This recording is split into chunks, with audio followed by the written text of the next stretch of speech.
Ed warned me.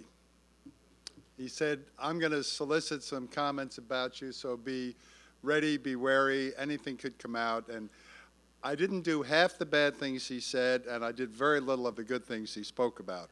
But he's witty, he's wonderful. If I ever get arrested again, I want to go to him as the judge. I mean, I thought judges were dour, mean, rotten guys, but this man has a wonderful sense of humor. If he brings it in the courtroom, I'm sure his courtrooms are interesting. Would that be fair, Ed? I'm honored to be here tonight. I mean, really honored. I never expected this in my lifetime. And sitting here and listening, I'm in awe of some of the things I've heard. I heard young Liam speak of taking physics as a freshman. If they had physics when I was a freshman, I would never have been a sophomore. I mean, how can they do that to a 13-year-old kid? I mean, the Jesuits used to be fairly kind and was strict, but kind. Physics as a freshman. And Tom, you taught me something really that I never knew about. I always associated rugby with beer, not with comedy. But listening to you tonight, there seems more comedy in it than there is, well, probably not more than there is beer. And I join with what Bill said, that part of being honored here, to be in the company of Mrs. Lamore, to be in the company of Corporal Glover, it's a real honor.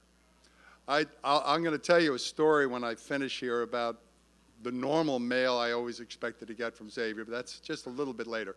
It's not a lot later like some of our other friends got to. This is going to be shorter than most, I promise. I've been blessed all my life. Some people use the word lucky. Having been raised as a cradle Catholic, I tend to use the word blessed. I was blessed with great parents, a mother who said, you should go to Xavier. I wanted to go to the Bronx, to that other place. She said, no, you should go to Xavier. And boy, was she right. And I didn't know how right she was, but every day from the time I started there till today, I realized I was blessed. My mom was right. I've had a great family. I have two wonderful children who Ed spoke of, who are with me tonight. I have a wonderful daughter-in-law, and my wonderful wife Tracy is with us tonight, and her daughter Shelby, and I have another stepdaughter at home named Haley. And I had a wonderful wife for 37 years who left us 5 years ago, but we had a wonderful time together. And I can speak about her with pride, with joy, in front of my wife, who says, that's fine. You loved each other, you had a wonderful years together, and you have wonderful children, so you should be proud and you should speak of it. So I do. And I have wonderful siblings, one of whom is here tonight, my dear sister Claire. And my in-laws from my first marriage are here. My brother, I think of him, David, my sister-in-law, Susan, my sister-in-law, Jane, my niece, Susan. And as Ed mentioned, I live on both coasts to a degree, and I have friends on both coasts. So like most of you, some of those friends go way back. I was chatting with somebody earlier. I have one pal who we're friends since we're 5 years of age, and you don't have any secrets when you have a friend for that long.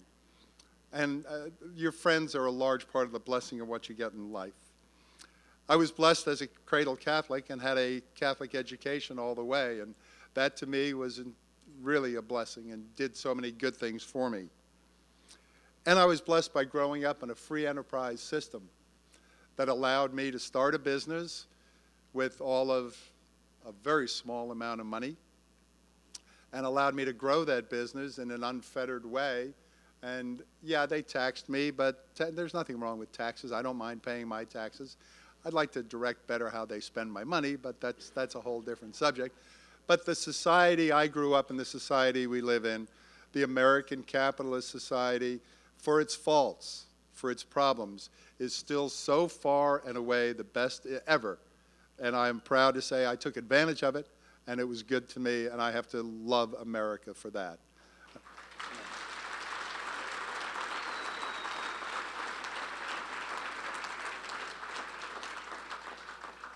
I also learned from the Jesuits that with blessings comes a need to say thank you. You can't thank everybody who meant something or did something for you in your life, but you can signal out a few. I think back to 1847. 1847, America had 23 million people living in the whole country. Today we have 350 million. 23 million people, but some Jesuits had the courage, the heart, the vision to start something called this Xavier High School. And typical of the Jesuits, they found somebody to put up the money. And they built Xavier High School. But thank God for those original donors. Thank God for those smart, visionary Jesuits, or we wouldn't be here to celebrate the school that we all, in one way or another, have grown to love. See, I have to thank them. I have to thank an English teacher I had. He came in the first day of class and he gave us a book list that was 3 pages long, single-spaced, front and back, and said, "This is your book list for the year." Okay, what does that mean? He said, and you're going to have to give a book report every week. 30 moans every week. We have 6 other classes. We have sports. We have drill, etc. We can't do a book report every week. He said, that's the bad news. The good news is they're going to be oral book reports. I'm not going to ask you to tell me what the author meant. You're not smart enough to know what the author meant. I'm just going to sit down and talk with you about the book to be sure that you did read it.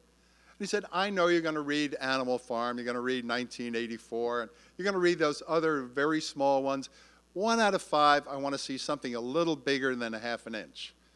So we all moaned and groaned a little bit. Then we found, yeah, we had that extra 20 minutes on the subway coming in.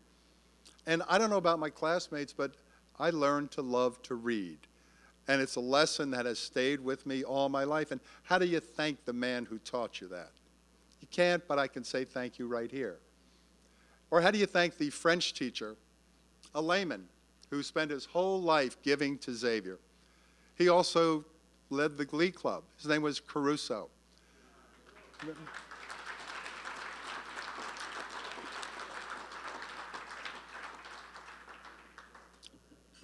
Mr. Caruso told me that it would be okay to join the Glee Club. Even though I was a football player, you could join the Glee Club. That would be all right. In spite of what most people thought, it was all right, and it taught me a lifelong love of the arts. So how do I thank Mr. Caruso other than to mention him tonight?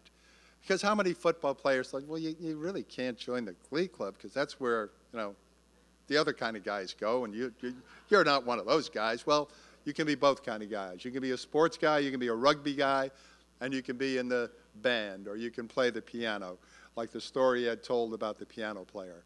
So I thank Mr. Caruso. I also have to thank all of the Jesuits. When I think back and the rest of the faculty of Xavier, when I think about what they gave of their life and continue to give of their life, these are men, as was described to us about Mrs. Lamore, who don't just teach school, they love school. They take school home with them. We became their children. And think of what they gave us. And I can never thank them enough, and none of us can thank them enough, but I can pay a little tribute to them here tonight. So I thank them. The story...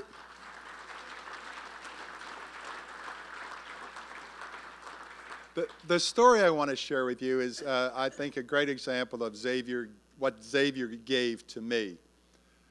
June 1st, 1980. I left a job that I'd had since college. I'd been working for 16 years, and Bill used the word hubris. I had some hubris at that young age. I left to start my own business. I had some ideas of things I wanted to do, some thoughts as to how I could do better than the company I was working for. So my wife was good enough to say, you want to do it? I'm with you. Let's go. So I set off with a very small amount of money and a large amount of mortgage and 2 small kids at home and car payments and all those other things. But I was determined, and I really felt I could succeed.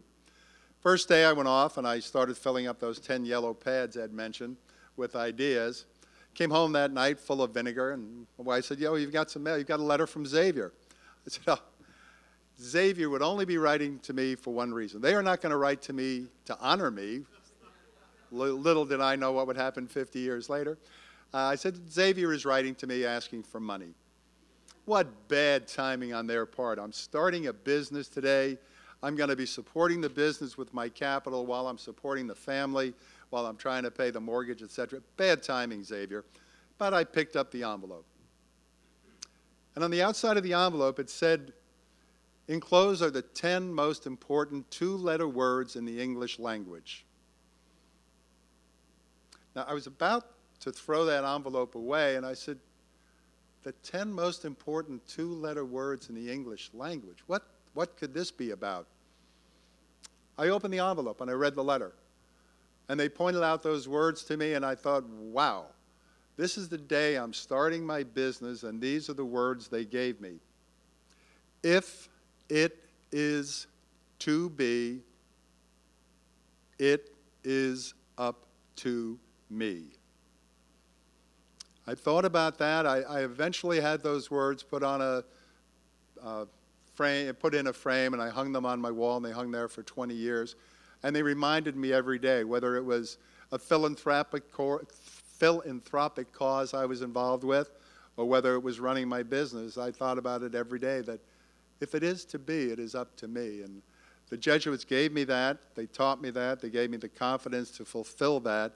And I leave you with those words and two other words. Thank you.